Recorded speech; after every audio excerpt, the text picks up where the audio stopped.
Over the lifetime of this channel, I've reported on some incredibly unusual disappearances that have taken place all over the world.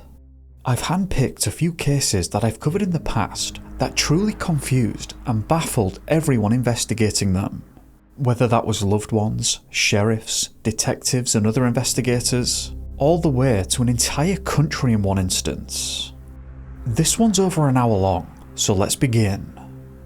To do so, let's begin with the disappearance of 29-year-old Rory Johnson Hatfield, who vanished from York in the United Kingdom on the 20th of November 2015. York was a city that Rory knew well, and on the previous night, the 19th, he was on a night out with his friends. They'd been enjoying an evening catching up at the opening of Thor's Tippy Bar and were there to watch the Christmas lights being switched on before calling it a night. Rory and the friends were all staying at the York Central Travel Lodge on Piccadilly. This hotel would be the last time he would ever be seen again, or rather, as he was leaving it. It seems that Rory wasn't quite finished on this night out as he arrived back at the lodge at 12 AM with two other men that were not a part of the friend group. He was then last seen by one of his friends at 12:15 AM, leaving the lodge with one of the guests that he'd returned with. Rory and this guest had become acquainted after having met this guest and the guest's father at the Post and Gate Wetherspoon pub at roughly 11:30 PM on the 19th. Or rather, I suppose, just an hour or so before he vanished. This Wetherspoons was either a part of the same building as the hotel, or it was the building right across the road. In any case, Rory was seen leaving it at around 12:30 AM, so 15 minutes after leaving the hotel. CCTV then picked him up again on Tower Street 9 minutes later. 8 minutes after that, he was spotted again in the City Mills area, which was the very last time he was ever picked up on camera. Afterwards, he simply vanished without a trace.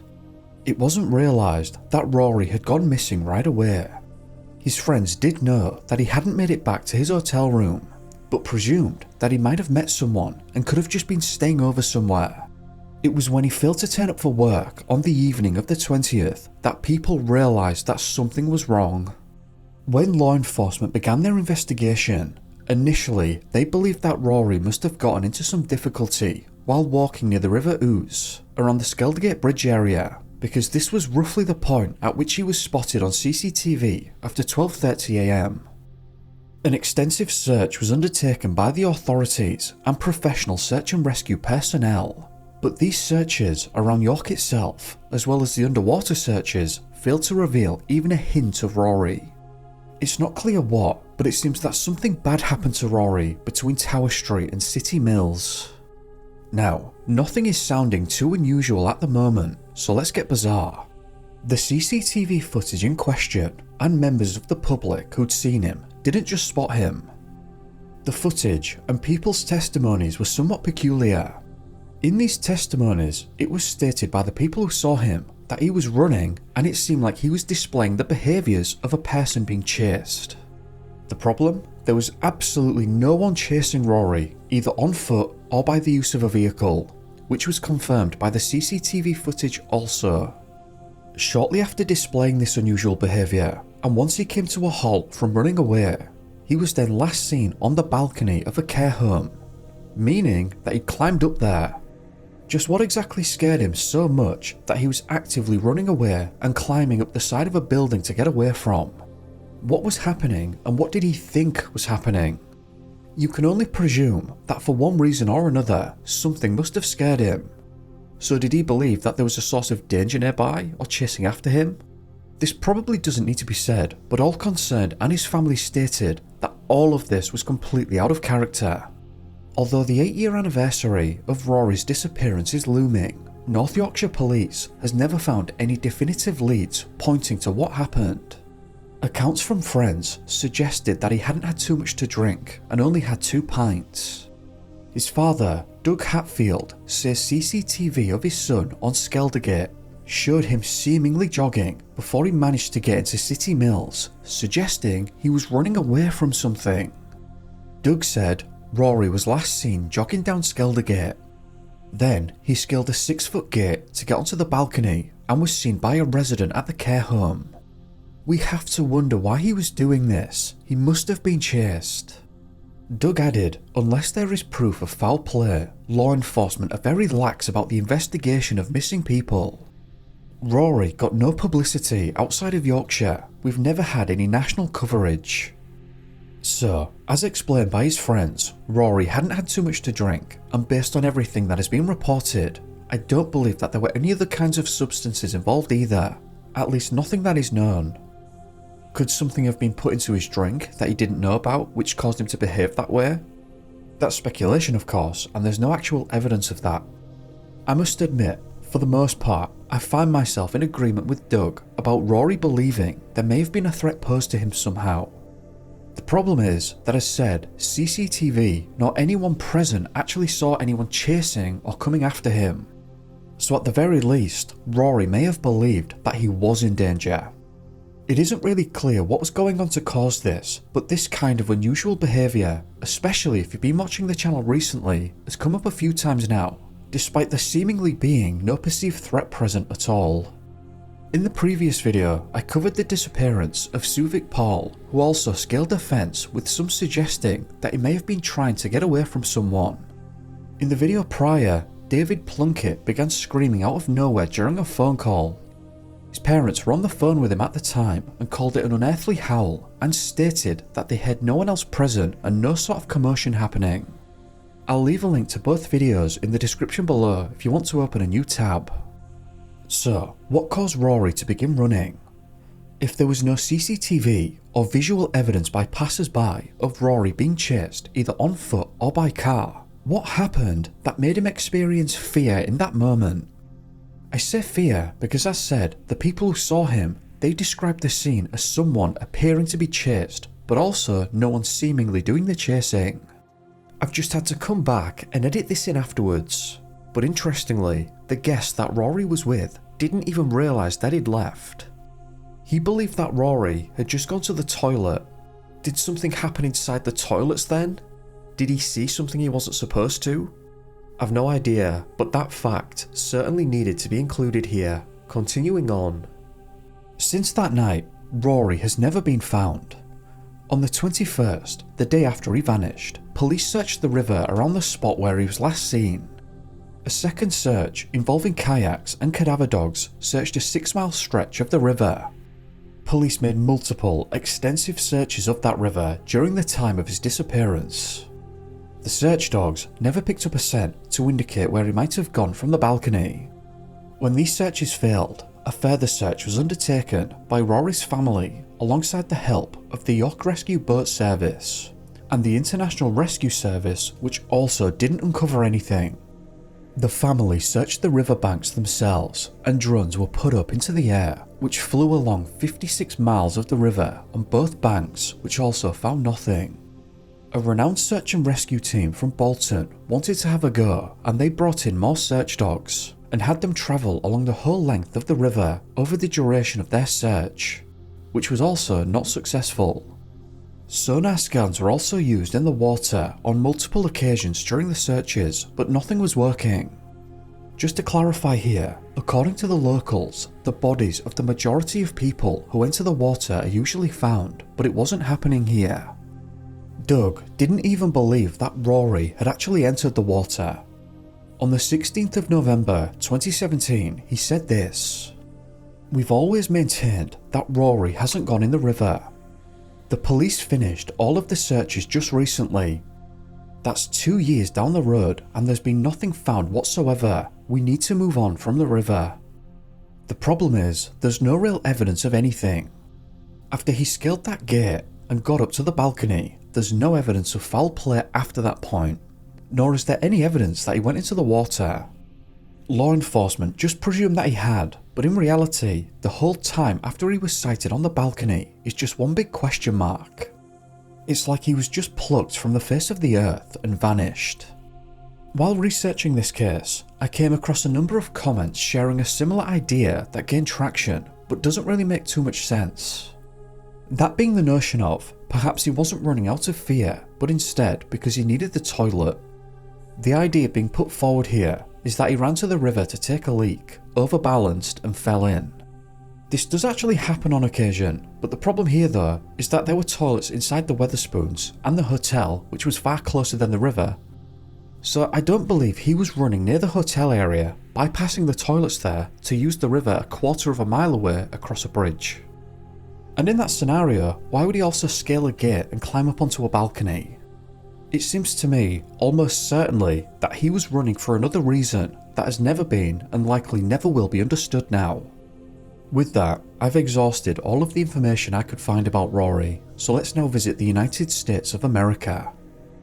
The next disappearance we're going to discuss took place in 1995, but this story actually begins in 1987, kind of. This incident takes us to the state of Washington and the city of Bellingham specifically. In 1987, a body was found in a chimney at the wastewater pulp mill facility at Georgia Pacific West Lagoon. This came about as employees were looking for a water leak, but instead found charred remains at the bottom of a chimney. The man's body was never identified, and law enforcement, alongside company officials, were never able to find out how he actually got inside the chimney in the first place. He didn't work there, and there were no signs of a break-in, yet there he was. This was an incident that wasn't answerable at the time and was therefore consigned to history, but little did anyone know this would not be the last time something bizarre took place at this facility. Blair Granstrom was 20 years old when he vanished on the 3rd of June 1995, which would be 8 years after the body was discovered. Blair was described as a bright young man and a brilliant student where he attended the Western Washington University in Bellingham. He was studying auto design technology and apparently was quite a popular student in high school, which also transferred to college life where he was able to forge new friendships. Universally, and by all accounts that I'd come across, he seemed to be a pleasant lad that was well liked by people. At this time in his life, in 1995, he was on his second year of attendance at the university, where he would come to vanish after leaving a party in the early hours of the 3rd. After leaving this party, he went to a friend's house. He left this second house at 3 AM and then vanished sometime thereafter. According to this blog, which compiled information on Blair in 2010, he wasn't recognised as missing right away after attending the party, as his family believed that he was probably studying for his finals. I certainly can see the confusion here, as finals can be quite a nerve-wracking time, and some do turtle up a bit and spend all of their time studying alone. His roommates, on the other hand, thought that he might have gone to visit his girlfriend because obviously he wasn't back at his dorm on Sunday, which was the day afterwards. They called the local jail and some hospitals to see if he might have had an accident, but he wasn't registered as being at any. Blair didn't show up to campus on the Monday, and this is probably when he should have been reported missing. But on Tuesday, he missed a final exam, and that's when the roommates and his family knew that something was wrong. Tuesday, unfortunately, was 3 days into the unrealised disappearance up until this point, and his family began putting up missing posters everywhere they could after arriving at the local police station. On the 7th, which was 1 day following this report to law enforcement, his body was found by an employee in the Georgia Pacific West Lagoon at 10 AM that morning. As briefly touched on earlier, this lagoon is used by the pulp mill facility for wastewater treatment, and a routine maintenance was being carried out at the time. Weirdly, it's not even clear why one would attempt to enter this lagoon. Lieutenant Rick Susi of Bellingham Police said that 2 fences with locked gates surrounded the plant and lagoon, and that there was no evidence of forced entry. Susi speculated that Blair either climbed over the fences or entered through a breakwater area where there is no fence. The problem with this is that as far as I'm aware, the fences were all topped with barbed wire, making it unlikely that he climbed over, and the lagoon itself wasn't exactly inviting in any case. For the second time in 9 years, law enforcement are puzzled by the passing of a man in an odd place at the waterfront pulp and paper mill. Roommates, along with family members, reported Blair missing the day before. The cause of his passing remains undetermined, said Dr. Gary Goldfogel, Whatcom County's medical examiner. Blair had no significant injuries or anything to indicate a struggle or foul play, and no pre-existing medical conditions that would account for his passing. Rick Susi said, "I don't know why anybody would go into the lagoon. It's pretty ugly. You couldn't mistake it for a swimming hole. The smell would get you." The incident is equally baffling to mill officials. "We're dumbfounded," said spokesman Ormond Darby. "We have double fencing, an exterior and interior high fence. This is a rather repelling facility, not one that looks accommodating or casually interesting to get into. It's dark water, it's foam. It's obviously an industrial facility with pipes all around it. We don't have any knowledge how something like this could happen." Officials of the company, alongside law enforcement, also found no evidence of a break-in anywhere, and stated that someone trying to get into the facility or lagoon was completely unheard of for them. Blair's roommates said that he'd never talked about going to this facility or wanting to go to the lagoon. Eric Titus was one of these roommates, and when asked about what he thought happened, he said this: "I have no clue. We're really surprised he turned up there. He didn't have any enemies. I don't know what happened. I don't know how we ended up where he did." It's interesting that Eric mentioned Blair not having enemies, suggesting, perhaps, that he wasn't of the opinion that this was an accident, and I suppose you can see why. The sentiment of not understanding what happened was basically echoed by the authorities, who couldn't make heads or tails of how this happened, or actually even what happened. It is known that Blair came to pass away in the water, but how and why is a puzzle no one has been able to solve. An autopsy failed to determine how Blair passed away. This is particularly interesting because Blair had not drowned, he didn't have water in his lungs. That actually reminds me of Jelani Brinson, who was also found in a body of water and similarly had no water in his lungs either. If you want to learn more about Jelani, I'll put a link of my coverage in the top right of the screen now and in the description if you want to open a new tab. We later find out that after Goldfogle organised the toxicology report, it was found that Blair was over the legal driving limit, which I believe was expected given that he'd been partying the night he vanished. Goldfogle knew full well that there was something just off about this entire incident though. He said something I found quite interesting. "I'm still keeping the case open. I still don't think we know everything there is to know. It's possible he went there all by himself and got into the water by himself and passed away, but I don't think so. The body has to tell a story when it can't speak, and the story it's telling us sounds like a lie." In essence, Goldfogle was stating that he did not believe that this was just some kind of unfortunate accident. Clearly, his beliefs were solidly in the camp of foul play, and you can see why. We know that Blair did love the water, he enjoyed swimming, though this typically didn't extend to dark foamy wastewater. Could he have been lured out there then? It's possible of course, but the manner in which this went down isn't known at all. There was no evidence to suggest that happened, and as said, he hadn't sustained any injuries indicative of a struggle or an altercation, so you can also ascertain that he probably wasn't physically forced there either. In October of 2010, Blair's father, Peter Granstrom, reportedly stated this to the press. Peter Granstrom said investigators told him his son, who was on his second year at West Washington University, was drinking and likely wandered down to the water, where the toxic fumes caused him to pass away. There was no water in his lungs. Could that really have been what happened? Was he so out of his mind that he just dove right into that kind of water? If he did do that, law enforcement and the owners of the facility could not figure out where he did this. There aren't any real conclusions to this incident, and you might think that this was the end of it, but no, this incident would repeat almost verbatim 15 years later. Dwight Clark was 18 years old and a freshman at the same university as Blair in Bellingham when he vanished on Sunday the 26th of September 2010. Dwight's profile was also somewhat reminiscent of Blair. He was described as a pleasant young man, intelligent and quite popular in the high school that he'd come from. A number of these friends had also gone to this university, and as far as I can tell, he was fitting right in.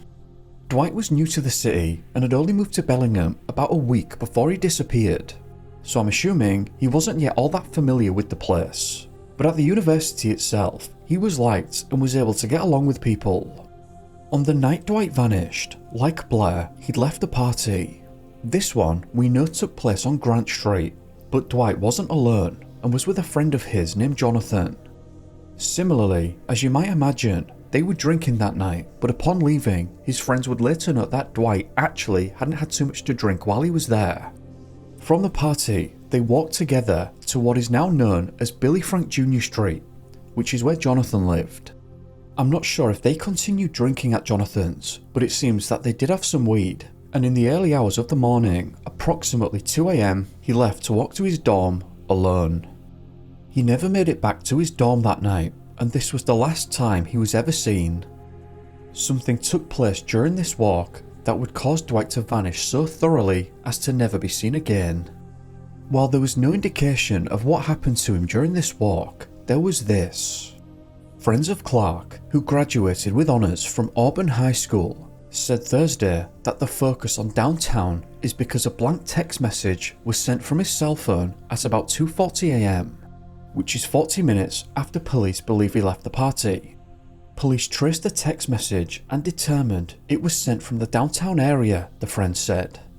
Dwight was quite social and a bit of a prolific texter on his phone and sent around 6,000 messages per month according to his mother, Raylan.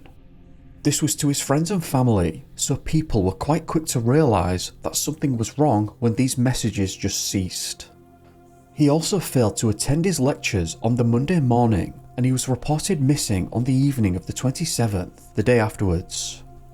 His mother would be the one to make the call to the authorities as she became increasingly concerned that Dwight wasn't replying to her, and I believe he also missed his finals. On the morning of the 28th, investigators brought search dogs to Billy Frank Jr. Street and they attempted to follow Dwight's scent. The dogs indicated that after leaving the house, Dwight looked to have walked in a northerly direction. The dogs followed this scent as far as they could before they lost it. It's not really clear why they lost the scent after following it. That could indicate that something happened right there at the point it ended. This is interesting in and of itself, because if he'd had too much to drink or just passed out somewhere, the dogs should have led searchers straight to him.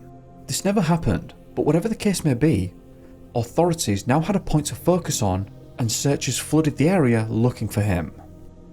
Law enforcement stated that with the help of many volunteers, they were actively trying to retrace Dwight's steps.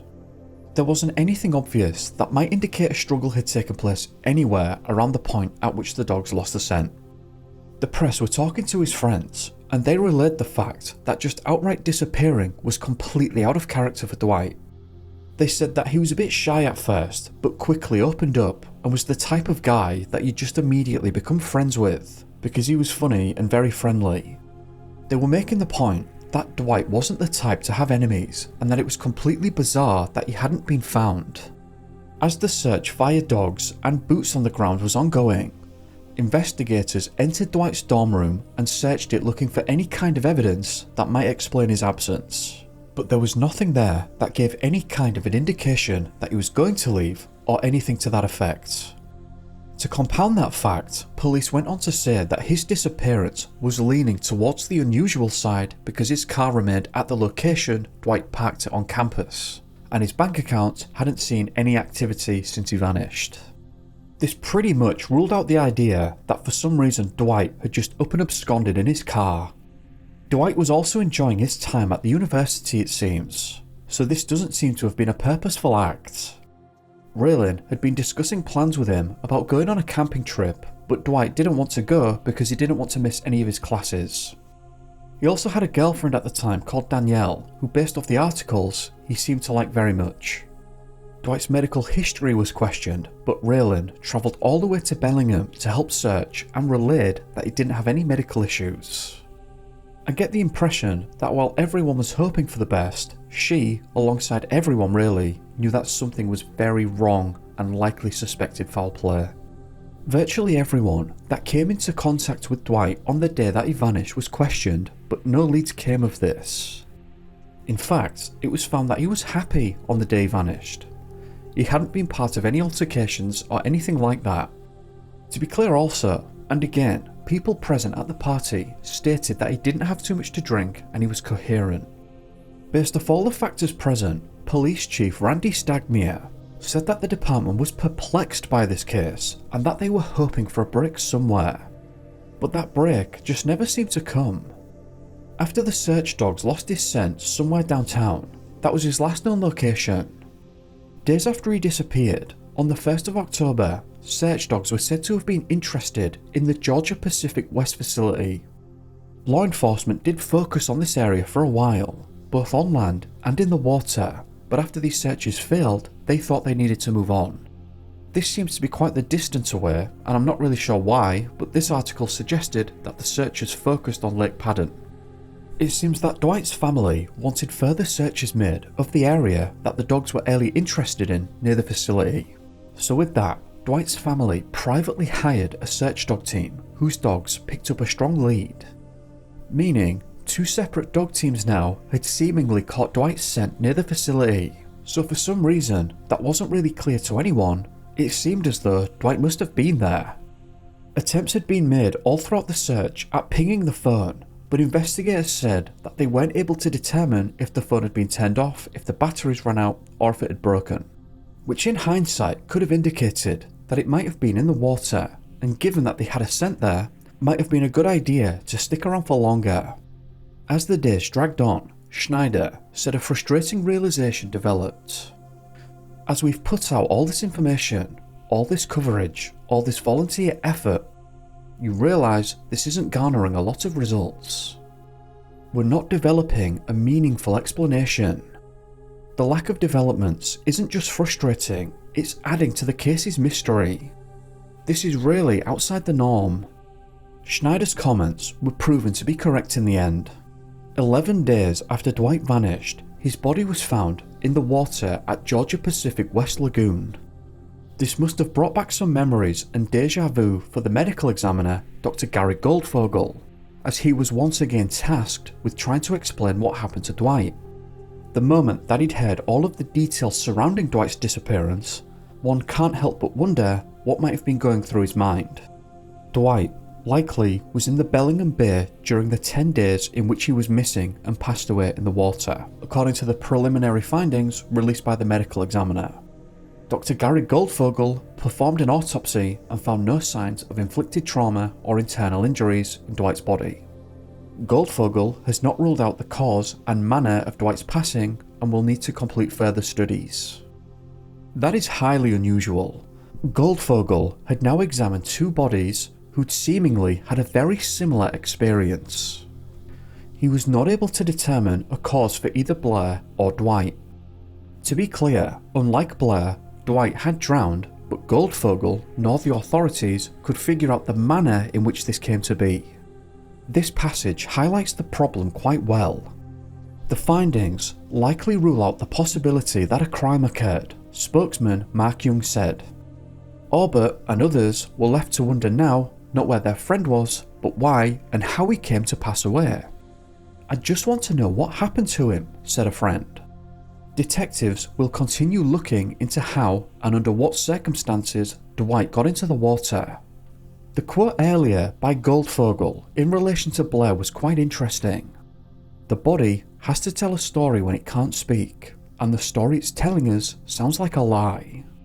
I wonder if he now felt that he had 2 lies on his hands. Could the blank text he sent at 2:40 in the morning be a sign of a sudden panic? Could there have been another presence nearby that made him feel uneasy, but he didn't get the chance to send the message he actually wanted to send? This is an idea that I've seen crop up in a few comments on Dwight, but upon discovery of his body, he still had his wallet with money and cards contained within, so he hadn't been robbed.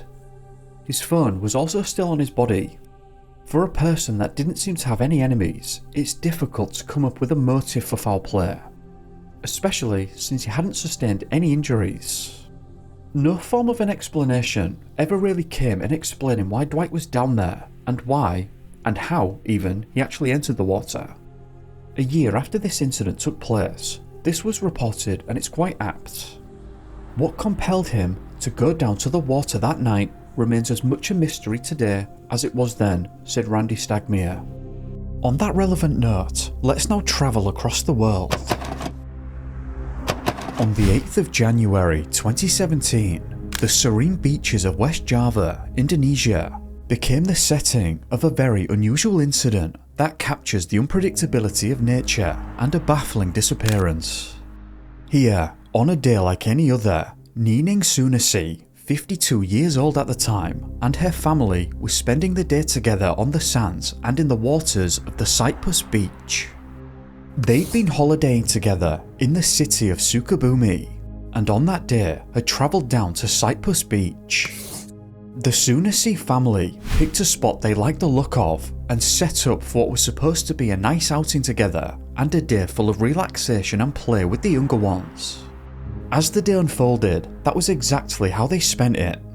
However, later in the afternoon, the family decided to cool off in the sea. Initially, it was calm and fun, and the sea must have been a nice respite from the tropical heat. In a sudden turn though, what started as gentle waves quickly grew into something more worrisome. The Sunasi's laughter was soon replaced by concern as the waves became increasingly turbulent. Nining found herself caught in large waves that were pulling her away from the shore, and she wasn't strong enough to fight against the current. Despite her family's desperate attempts to reach her, she was swept away by the powerful pull of the sea, and everyone watched helplessly as she kept bobbing beneath the waves. In the span of just a few moments, a day of joy turned into a nightmare. The family's call for help drew the attention of others nearby who ran to them, but by this time, Nining was getting further and further away, and eyewitnesses at the beach stated that as they saw her for the final time, she was waving for help while being carried away. By this time, it was now clearly dangerous to enter the water, as doing so risked being dragged under and away with her. As this was going on, the authorities were contacted, but the people present had lost their visual on Nining. In the wake of this, the beach was essentially transformed into a search and rescue hub, with authorities bringing boats, divers, and placing helicopters above the sea in the hopes of spotting her. Though the situation must have seemed pretty bleak to everyone involved. Boats sliced through the waves, and when it was safe to do so, the divers plunged into the depths while helicopters scanned from above. It wasn't just the professionals who searched, the local community and Nining's family joined, but there was no trace of her. As hours turned into days, the sea had nothing to offer. At least, that was the case at first, but according to press outlets in Indonesia, on the 7th day of the search, January the 14th, 2017, a body was found washed up on the shore. This body was not intact and was in a state of advanced decomposition. From what I can gather, the authorities seemed absolutely certain that this was Nining, but the family did not agree. They stated that the body they were presented with didn't fit Nining's characteristics at all, and stated that the fingernails were different and that it was missing Nining's birthmarks on the abdomen. It's important to note that in warmer waters, decomposition proceeds faster, so it is possible that a body could show advanced stages of decay even after a week. This obviously can be made even worse when considering scavenger marine life, which can lead to further damage of the body. There are other factors too, such as strong currents that can cause damage, but the point being that because of these factors, authorities were sure that it was Nining. The family persisted and argued that it wasn't her, and a later DNA test showed that they were correct. This body didn't belong to Nining. According to the regionalcompass.com, the information I received from the authorities, the DNA test results were negative and the body was found to be male. As far as I can tell, I don't believe that this body was ever identified, though it was a very odd coincidence considering the timing. Whatever the case may be though, the search effort had failed to locate Nining. However, the finding of the unrelated body wouldn't be the only unusual occurrence. 10 months after Nining disappeared into the sea, local police would arrest a woman on the Cyprus beach. I'm not actually sure what she was arrested for, but this woman was estimated to be around Nining's age, and was said to be dazed and confused. She had no memory of how she got there, who her family were, or who she even was. So clearly, she was experiencing significant mental health problems at the time. This woman ended up being placed into a care home while they tried to figure out who she was. The manager of the care home believed that this was Nining. I've had to translate this, so it's not a perfect one-to-one, but here's a quote from Compass ID, a press outlet in Indonesia. The care home's manager, Denny Solang, indicated to reporters that the care home had taken care of Nining.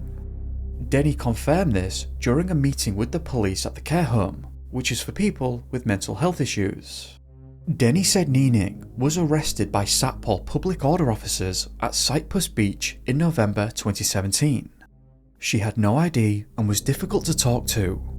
We ended up designating her as Patient X12. I am sure that Patient X12 is Nining. We took care of her, but she ran away in January 2018. It is possible that she lived on the streets afterwards, he said, while showing reporters a file photograph of the woman he called Patient X12. Unfortunately, the article itself didn't share the comparison pictures. I'm not sure if there's some sort of patient confidentiality there to consider. In any case, Denny described that when comparing the current pictures of her in the care home to those in the press from the time she disappeared, he said that the only difference was that she was thinner now. He also gave further context into the lack of an ID situation, saying that at the time they had 119 people in their care, and only 22 had ID cards. Or in other words, there were 97 unidentified people staying at the care home, who I suppose in some sense had just been lost and forgotten, and he believed that Nining was another one of those people. Given that this happened 10 months after she vanished, I'm not sure how you go about explaining that exactly. Maybe one idea might be that before drowning, the waves had brought her to another location along the beach further up, away from the onlookers, but she'd hit her head or something like that. Then as a result had memory problems and effectively became homeless for 10 months. I have absolutely no idea. That does somehow seem unlikely at first glance. Without any additional context at this stage, you might argue that Occam's razor would suggest that this woman was just someone else entirely that happened to look similar to Nining. While Denny was convinced that Patient X12 was Nining, when her family members came to investigate and compare pictures, they rejected the idea. Nining's daughter, 22-year-old Wanda, simply stated, "That's not a picture of my mum. I don't know who she is." Ahmed Sazmita, a 51-year-old who is a community leader of some kind, knew Nining and worked with her on a family welfare movement program. He said that Nining was a well-respected preschool teacher. He also added something of interest. He said that Nining's behaviour had changed before she disappeared. Before, she had frequently interacted with her family members. However, after a certain point, she became strangely quiet, similar to how Denny and his social care workers described Patient X12. This was all incredibly bad timing, of course, because by the time Denny started to have suspicions that it was Nining, Patient X12 had already left and ran away from the care home, and the local authorities just couldn't find her after this. So, Nining's family never actually got the opportunity to identify her personally outside of the picture comparisons. Now, you might think that was the end of the story, but it's not, and things are about to get even stranger, so let's get bizarre. 18 months after Nining vanished into the ocean, on the 1st of July 2018, she was found on the same beach that she disappeared from initially. Nining's brother said that he began to have strange dreams about Nining, lying unconscious on the sand, wearing the same clothes as on the day that she vanished. The brother said that at first he ignored this dream, but after it kept repeating for 3 nights, he convinced the family to travel with him back to the beach. They arrived sometime in the early evening on the 1st and couldn't find her. But after looking for a few hours, at midnight she was discovered by her sister, who was present when Nining disappeared in the first place. Nining was found early on Sunday, July 1st. Her family said that local spirits had told them in a dream to go and collect Nining where they had lost her. However, their reunion was devoid of joy, as Nining did not recognise anyone. According to reports, Sunisi was unconscious, fully clothed, and around 500 metres from where she initially vanished. Her family took her home and called medics, who confirmed that she had no major injuries. She has since regained consciousness and has been able to eat and drink, but is so far unable to talk, meaning nobody has been able to question her about what happened and where she has been. Police have opened an investigation into the incident, but are urging people to think logically about the disappearance and not jump to conclusions. One of the reasons that police urge that type of caution is because speculations began to run wild. Sometimes in ways that you might not expect, because various press outlets began to question numerous ideas that perhaps we in Europe and America might consider outlandish to some degree. For instance, Finemo.com, which I've had to translate so again it's not perfect, stated this: Nining's return after 18 months after her disappearance also stirred up many people. It feels like Nining's return doesn't make sense. Many people associate this event with mystical things. Palakabratu Beach itself is known to people as a mystical place. Some say Palakabratu Beach is the magical door of the kingdom of the Queen of the South Coast. The door is in the middle of the seas of the beach. That said, the magical door connects the human world with the other dimension in the nature of Nai Roro Kidul. Slightly confusing, but things get lost when using Google Translate. But when referring to the Palakabratu Beach, they're referring to the beach that Nining both disappeared from and was later found on. I found this Reddit comment interesting. I can't find much on this story besides what you already found, but the beach she was found on has an interesting reputation among Indonesian people. I personally don't believe in all those mythical stories, but it's an interesting way to look at the case, especially since nearly everyone there is convinced that a mythical goddess is responsible for her disappearance. Given that this was a popular suspicion from the locals, let's have a very brief look at the legend and what it's been referred to. Nai Roro Kidul, the Indonesian mermaid queen of the Southern Sea. The Queen of the Southern Sea is probably the most single popular mythical figure in all Java, if not Indonesia. For centuries, she has reigned from a seemingly blurry line between myth and reality, inspiring both bedtime stories and academic research. Nai Roro Kidul is said to rule an underwater empire located off the southern coast of Java, a certain portion of the Indian Ocean. The tale of Nai Roro Kidul is associated with a lot of earlier folklore, but the earliest definitive account of the deity comes in the 16th century. It's widely believed that the rulers of Java still actively seek counsel from Nai Roro Kidul through asceticism and pilgrimage. All the southern coast of Java are generally considered territory of the Queen. There are other mentions of Nai Roro Kidul in relation to disappearances, as in the folklore she was also blamed for taking fishermen, among other sailors in this general area off the coast. I often find that in other parts of the world, the locals are much more open to such things than we might be in Europe and America, generally speaking anyway.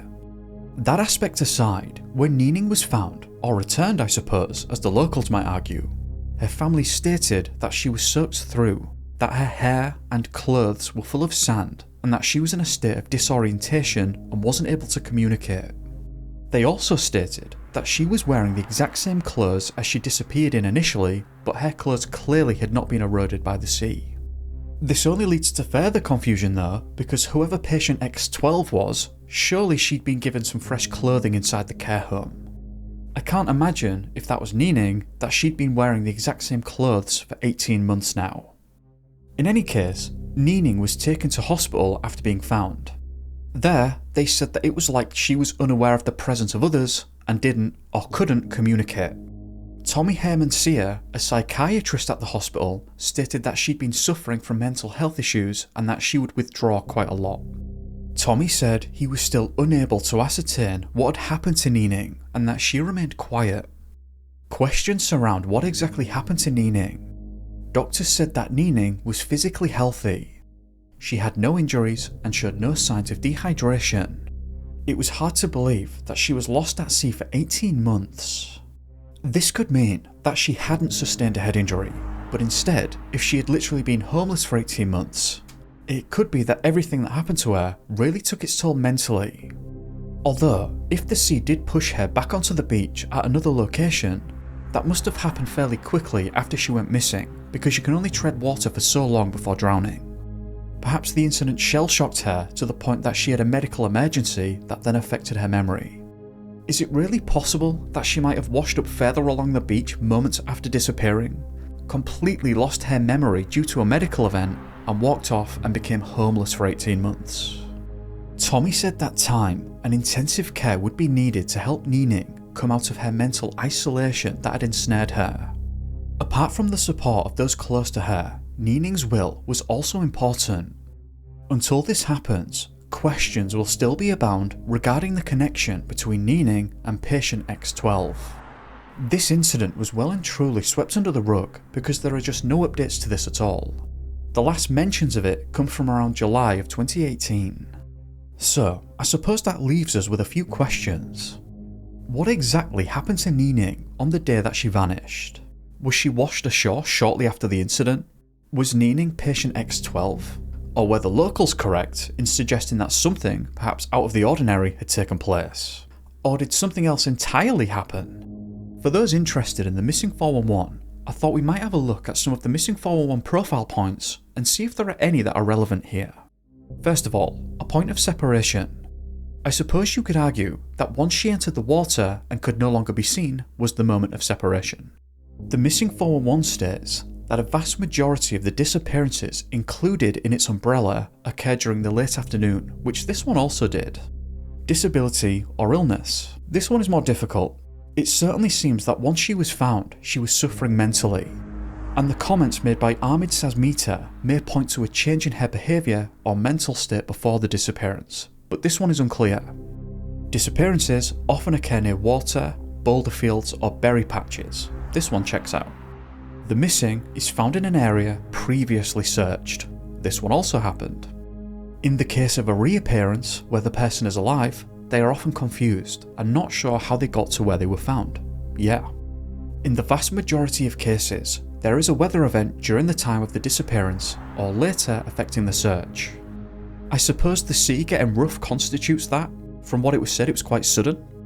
There are of course more profile points than this, but these seem to be the ones that are relevant to Nining.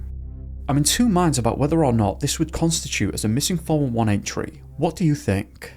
In any case, as you can imagine, this incident led to headlines like "Truth or Concoction?"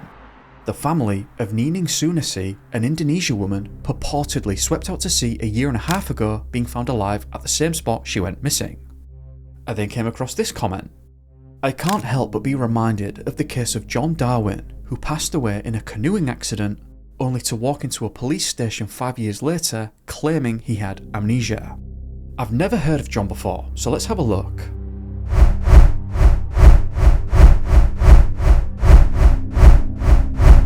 On the 21st of March 2002 at Seaton Carew, John was seen paddling out to sea in his kayak. On the same day that he was seen kayaking, he was reported missing later after failing to attend his place of work, which happened to be a prison. This started a large-scale search, similar to that of Nining, I'd imagine. However, despite searching 62 square miles of the coastline, they found no sign of John anywhere. On the 22nd, the day afterwards, they'd found the wreckage of John's kayak that had washed up on the beach.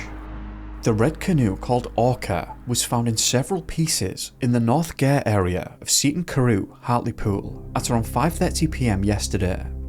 The operation was scaled down after 4 days when no signs of Mr. Darwin was found and rescue workers admitted the chances of Mr. Darwin's survival were bleak. What was particularly odd about this was that the conditions in the sea at the time shouldn't have caused an issue. The North Sea was said to be unusually calm that spring day. Tom Waller, 60, a member of Hartlepool Coast Watch, said that rescuers had been puzzled that the prison officer could have gotten into trouble in such conditions. 6 months after his disappearance, Mrs. Darwin, a doctor's receptionist, told a local newspaper that she could not move on without seeing her husband's body. She said, "People pass away, have a funeral, they have a headstone. There is something to mark the fact that they existed on this earth. But without a body, I don't know how we can mark John's life." 5 years after this event, on the 1st of December 2007, John walked into the West End Central Police Station in London, where he claimed to have no memory of the past 5 years. Anne was elated at the return of her missing husband. Only by that time, the police had been suspecting that John might have been alive the whole time, since Anne, who was portraying herself as a broken-hearted widow, took foreign holidays and planned to move to Panama soon after the incident, alongside sending vast amounts of money abroad. As it turns out, For some years after the time that John was thought to have passed away in the ocean, he'd been living in a bedsit beside the family home. Then, in secret in February of 2003, he moved back in with Anne. Anne, on the other hand, received a payout of £250,000 in March of 2002 due to John's life insurance. In 2024, that would be equal to around £444,000 or $563,000. However, this is where things really started to fall apart for the Darwins, as they weren't the brightest couple in the world. Again, in 2003, John came across one of his neighbours who asked him, "Aren't you supposed to have passed away?" John told the neighbour not to tell anyone, and this guy, not wanting to be involved, remained silent. A close call, but he managed to get away with it. The second close call came in 2004 when John applied for a passport using the false name of John Jones, but used his real address. It seems that they wanted out of the country since 2002, but they were sure taking their sweet time about it. Hilariously, in March of 2006, one of John's neighbours wanted some building work done to his property, but John signed a planning objection using a false name. The audacity of this man was just incredible. He wasn't even supposed to be alive, he had plans to leave the country, and this guy thought it'd be a good idea to object to property plans that weren't even going to affect him in the end. John and Anne settled on Panama, and they flew out there in 2006, still obviously using his fake alias, where they were pictured by a Panamanian property agent who posted the picture to the internet. The plan was to buy a property out there in El Dorado for £50,000, or £89,000 today. John stayed in Panama to see this through, while Anne returned to the UK to sell their home for £295,000, or again £523,000 today. Finally, in October of 2007, they'd achieved their goal and had moved to Panama, and somehow it looked like they'd gotten away with it. However, John started to miss his sons, and being the genius that he was, he decided to go back to England to see them, instead of having them fly out to him. This was dumb for a number of obvious reasons, but to make matters even worse, Panama's visa laws had changed recently. Now, identities had to be verified by UK police in order to be granted the visa that he needed. So, on the 1st of December 2007, John walked into that police station claiming to have no memory of the past 5 years. This didn't work, as the police had already suspected something was off, and long story short, John received 6 years and 3 months in prison, while Anne was sentenced to 6 years and 6 months, somehow getting the longest sentence of the two. Anyway, going back to this Reddit comment, I think we can safely say that these disappearances don't really bear all that much of a resemblance in the end, at least from the information available. In regards to Neening's incident, I didn't come across any evidence of anyone trying to profit from Neening's supposed passing. As far as I can tell, no property had been sold, no one was trying to leave the country, and nothing was reported about life insurance. Also, the medical professionals seemed certain that she was suffering mentally, which of course, John was not. John and his wife were just trying to commit fraud, while it seems that Neening may have had some kind of medical emergency, or if you're of the missing 411 persuasion, may have been exposed to something particularly out of the ordinary. I would very much like to hear your thoughts on this, so please do let me know in the comments below. Now with that, let's make our way back to the United States of America. On the 29th of April, 1981, a man by the name of Dr. Maurice Dames, who was 84 years old at the time, vanished in Colorado's Pike National Forest, near the area known as Devil's Head Peak. Unfortunately, there is a total lack of information in regards to Devil's Head Peak, despite its somewhat creepy name. You'd think that there might be some kind of history there, but all I can really find is an extract from Wikipedia that states that the name comes from prospectors of the 1800s. Apparently, from the southwest of Devil's Head and looking northeast towards the mountain, there is a shape of a face laying flat as if the mountain was looking up. Some of the forest is supposed to have softened the looks over the years, and there used to be a more obvious eye socket and facial features. Though honestly, I can't see any of that in the only example image I could find. Maurice had a PhD in theology and had published many articles on the subject before becoming a pastor later on in life of a Presbyterian church in Littleton, Colorado. He was also the head and dean of Rockmont College in northern Colorado. By all accounts, Maurice was an intelligent, successful, and a very friendly individual. He and his family were said to have had a lot of friends all around the place they lived. On the day that Maurice disappeared, he was with a close family friend, though a name wasn't given in any of the original articles I could find about this. This companion was stated as being younger than Maurice, but again, I couldn't find specifics in terms of his age. At this time of his life, Maurice wasn't particularly in good health anymore, which is to be expected at his age.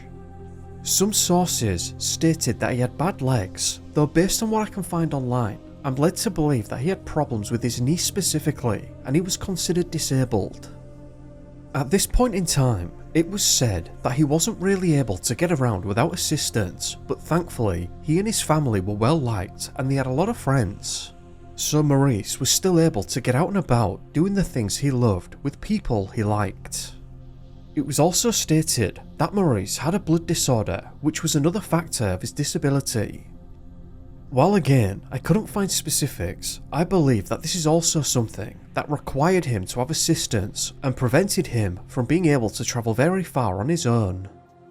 Maurice always held a major interest in geology, so both he and his companion were topaz hunting that day, as they so often did, but this time would be different in a way that quickly became very difficult to explain. As shown here, the pair of them arrived at Topaz Point at 10 AM in the morning.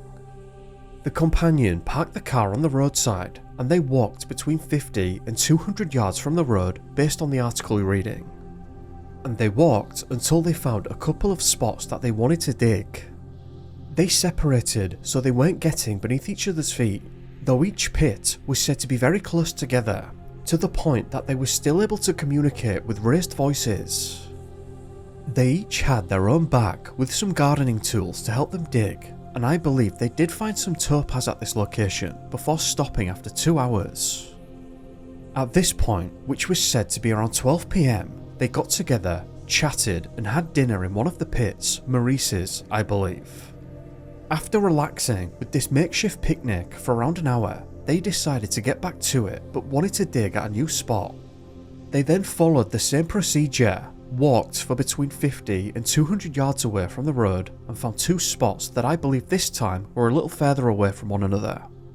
I believe it was further away because each of them dug for around an hour and a half before the companion came to check up on Maurice, which took place at around 2:30 PM or so. I believe that he then told Maurice that it was about time they left and that it was time to bag up their topaz.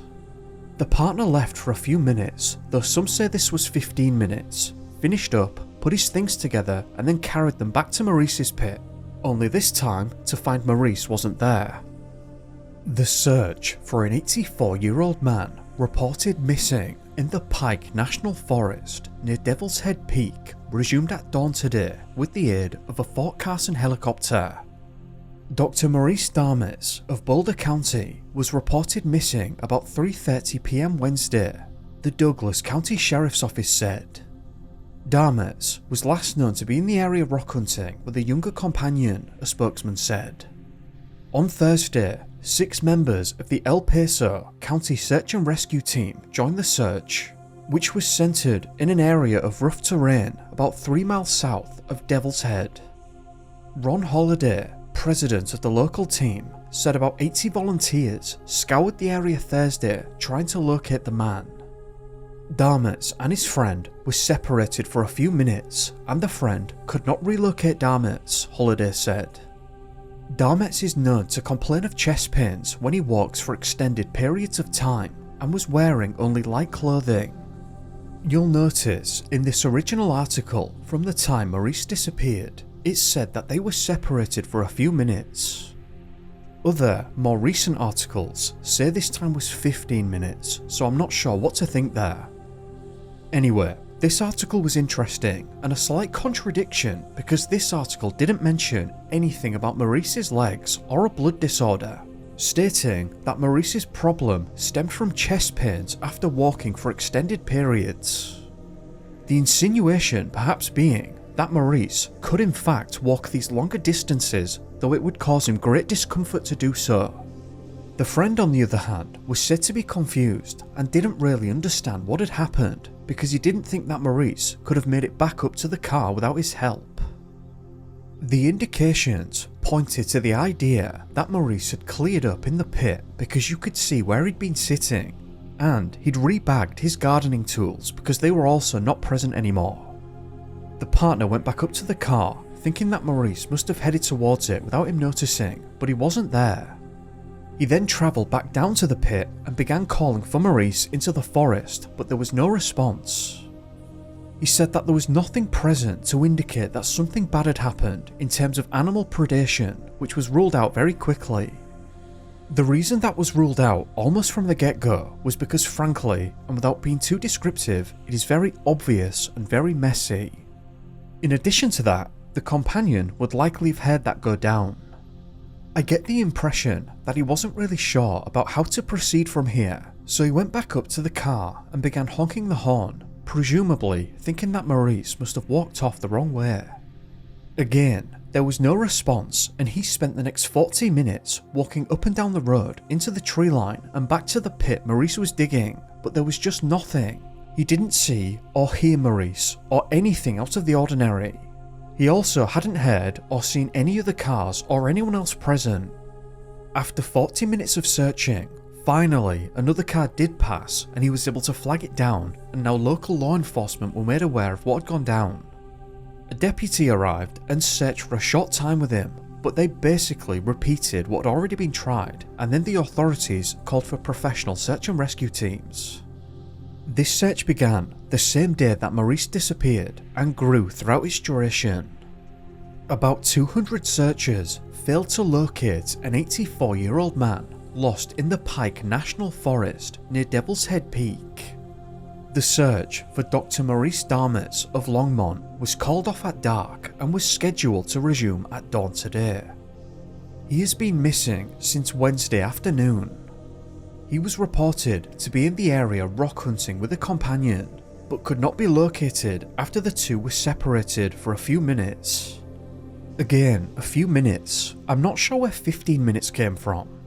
Anyway, these snippets from the papers were interesting because I believe that search dogs arrived at the scene on the night of the date that Maurice had disappeared, but they weren't able to find a scent leading away from the pit. Again, there was no indication of animal predation to be found anywhere.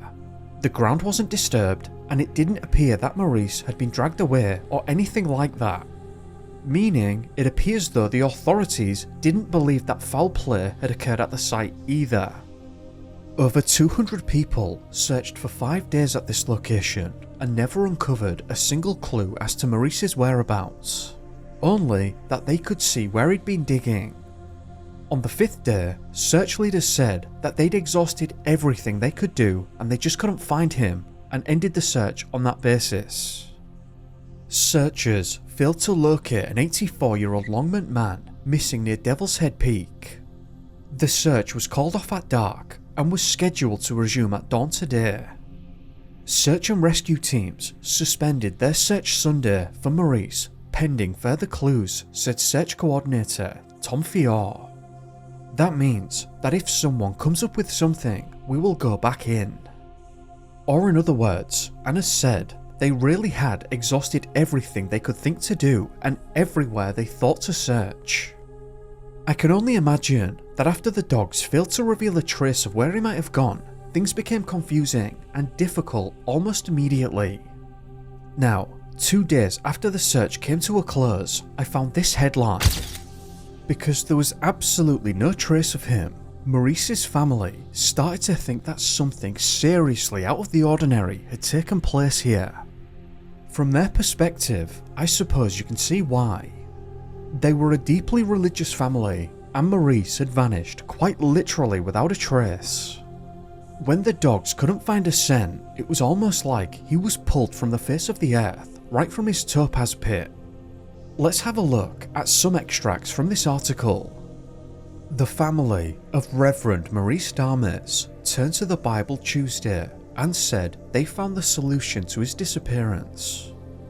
Martha Newman, Maurice's daughter, read the quote, "And Enoch walked with God, and he was not, for God took him."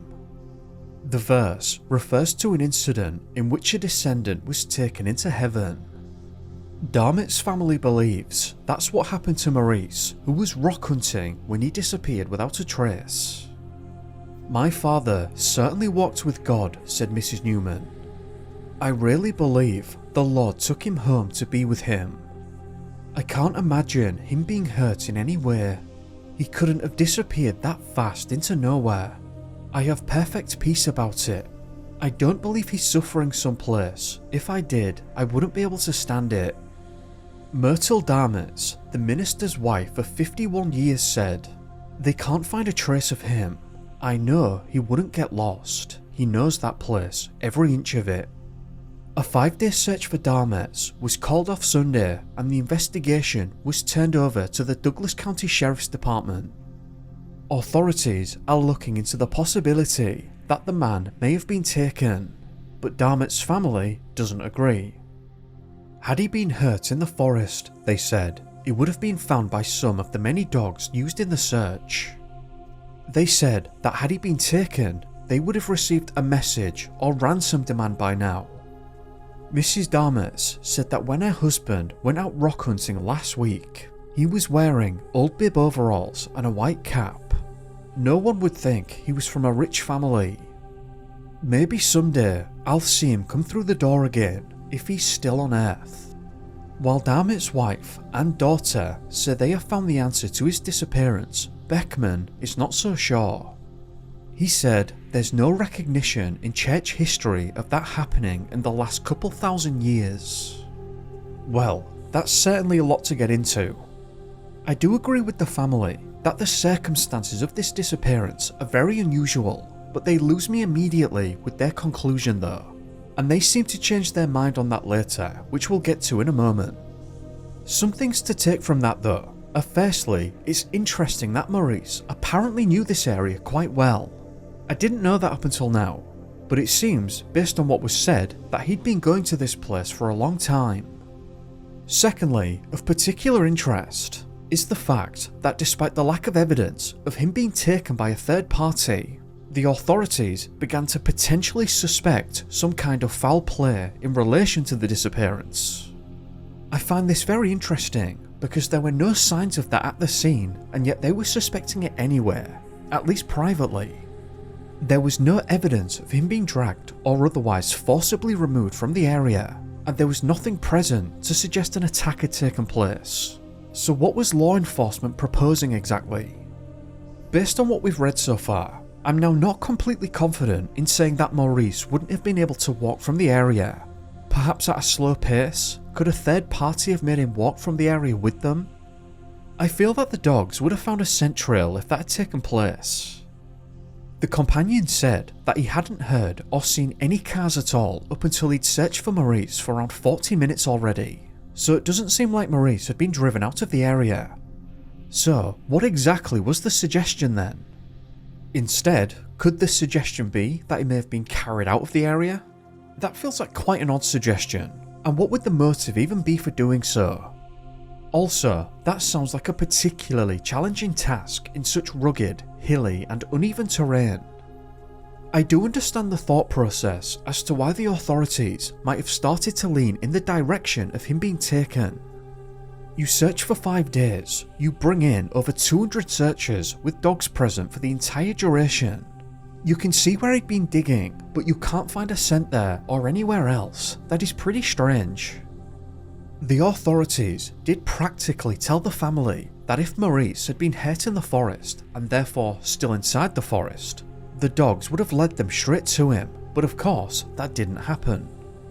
Thus, I can only assume was the reason they perhaps began to conclude or speculate that he just simply wasn't in the area anymore.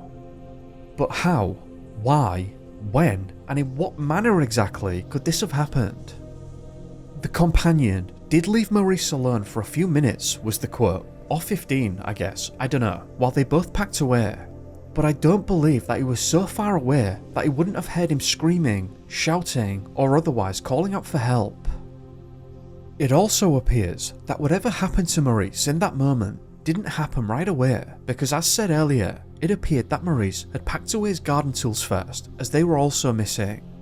In that article, law enforcement did also contradict themselves slightly, in suggesting that if he'd been taken by a third party, they should have received some ransom demands by now, because otherwise I suppose they were struggling to come up with a motive. It seems to me that it's inherently a little more complicated than that anyway, because I'm not sure how he could have been moved from the area in a way that wouldn't leave a trace or any kind of scent behind. Okay, now, Maurice vanished on the 29th of April that year. Around 2.5 months later, on the 18th of July 1981, Maurice's wife sent this to Richard Lamb, who was the governor of Colorado at that time. Dear Governor Lamb, on April 29, 1981, my husband, Reverend Maurice Darmes, age 84, and a close friend of ours, were rock hunting in the Devil's Head area of Pike National Forest when they became separated and my husband apparently became lost. There was an extensive 5-day search conducted which resulted in no clues as to his whereabouts, and as of this date he is still missing with no new information. Many notices of his disappearance with pictures, description, and reward offer for information leading to finding him were posted throughout the region, but they have brought no results whatsoever. Relatives, friends, his hunting partner, my daughter and I have been in contact with the Sheriff Department of Douglas County, and we have talked with Stan Bush and Tom Fior, search leaders. We feel the Sheriff Department does not have the time or resources to do a more intensive investigation than they have already done. Since the search was very thorough, we must consider that while separated from his partner, Maurice might have been met with foul play or have been carried out of the area. Therefore, I am writing to you asking you to appoint some government agency or department to do something on our behalf. We feel that perhaps there is some agency or department that we are unaware of that could make a more extensive investigation. Any assistance you will be able to give us will be deeply appreciated by myself, my family, and our many, many friends. Anxiously awaiting your reply, I am. That help, sadly, would never arrive. She did receive a response from the governor, but it basically stated that no such help was coming. Now, as for Myrtle's letter, it is interesting for a number of reasons.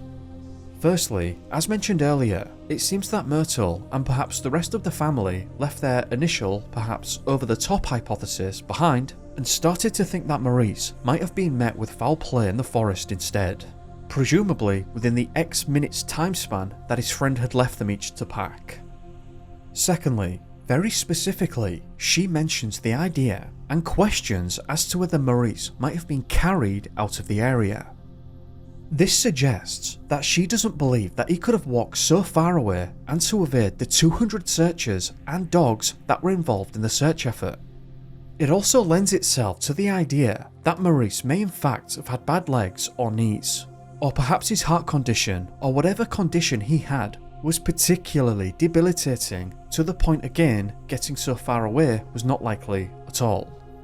I don't even remotely know where to begin with the suggestion that he could have been carried out of the area. By who exactly? That would have to be someone extremely strong to the point of ridiculousness.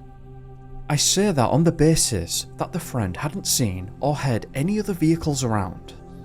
So I can't imagine that he could have been carried away far enough to avoid the level of searching that took place there. It seems for that to make sense, a vehicle would have had to have been present for him to be driven away instead. I don't usually do this, but I thought that I'd scan around to see what suggestions people may have had in relation to this disappearance.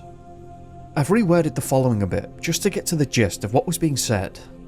Could he have believed that his time was near and decided to walk into nature to purposefully pass away on his own terms? He might have decided against wanting to spend his last years confined to a bed or wheelchair. It might not even have been planned, perhaps a spare of the moment decision. I personally can't really get on board with that suggestion because based on what we've heard, it seems that Maurice shouldn't have been able to get too far away based on the conditions he had. I lean towards the idea that he would have been found in that scenario.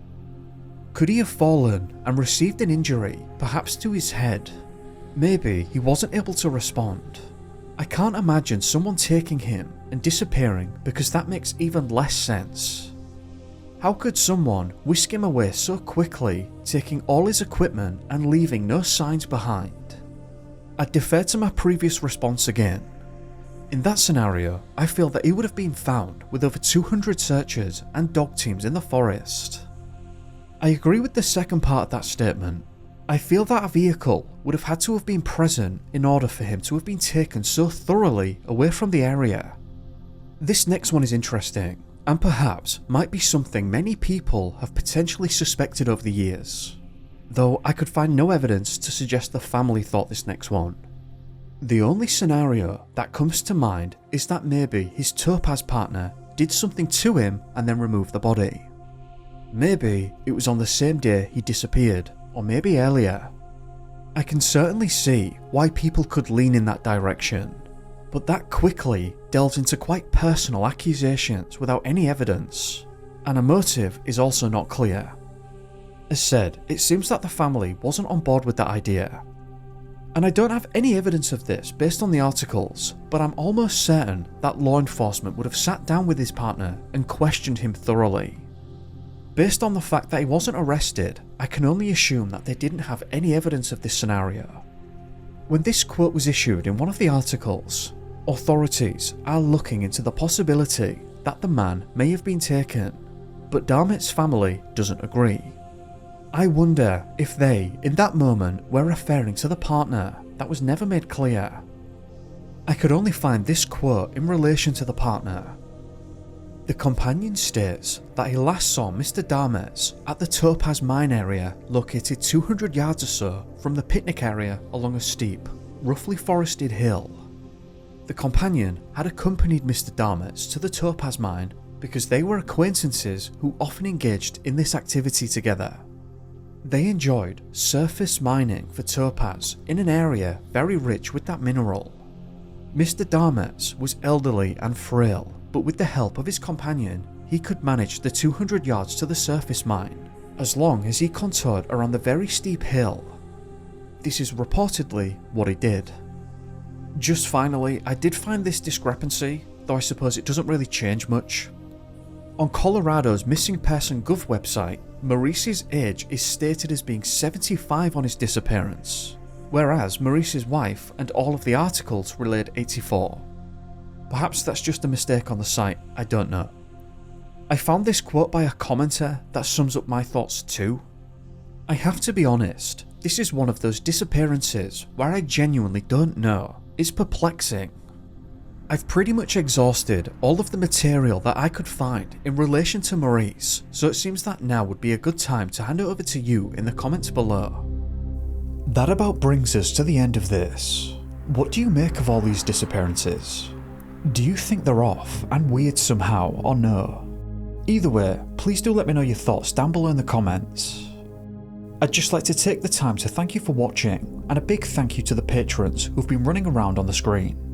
If you enjoyed this video, please do remember to like and subscribe if you haven't already. If you didn't like it, then feel free to give me a thumbs down. I'm just looking for your honest opinion either way. I hope that you've had a great day or evening depending on where you are, and I'll see you in the next one. Be safe guys, peace.